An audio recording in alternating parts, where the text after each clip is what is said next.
पीछे लौटेगा, पीछे मुड़। कमांडर सामने से तेज चल।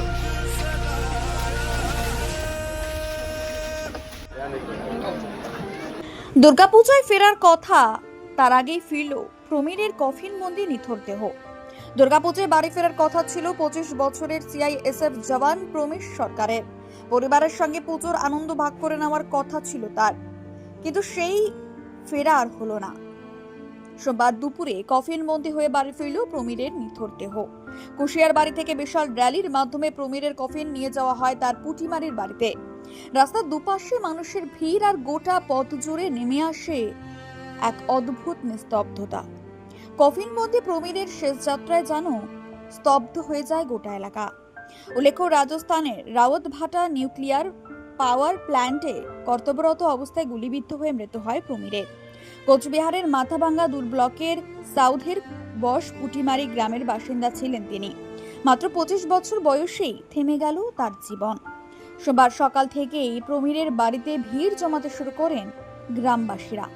দেশের নিরাপত্তায় কর্তব্যরত শহীদ সিআইএসএফ জওয়ানকে শেষবারের মতো দেখতে বাড়িতে পৌঁছান বন্ধু বান্ধব, শিক্ষক শিক্ষিকা সহ এলাকার বহু মানুষ। পরিবারের পাশে দাঁড়িয়ে সমবেদনা জানান মাথাভাঙ্গা 2 বিধানসভার প্রাক্তন বিধায়ক সুশীল বর্মন।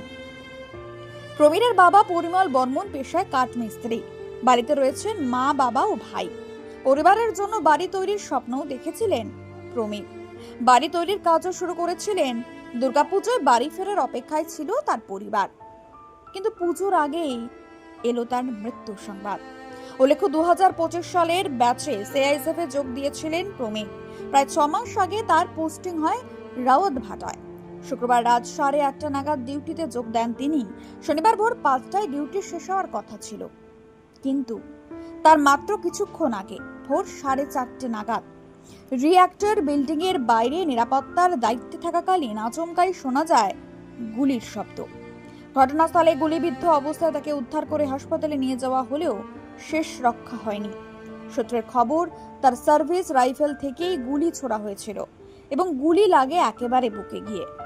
কিভাবে এই ঘটনা ঘটলো তা জানতে তদন্ত শুরু করেছে রাজস্থান পুলিশ ও সিআইএসএফ।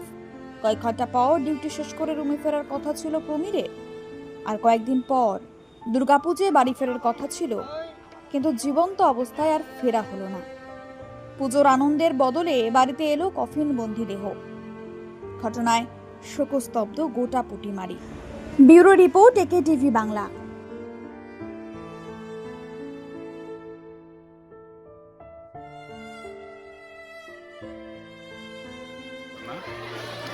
কারণ আমাদের এই গ্রামেরই ছেলে প্রমীর সরকার, বাবা পরিমল সরকার সিআইএসএফের অল্প দিন হলো, বছর দেড়েক সেখানে ডিউটিরত অবস্থায় কিভাবে শহীদ হয় সেটা আমাদের সঠিকভাবে জানা নেই।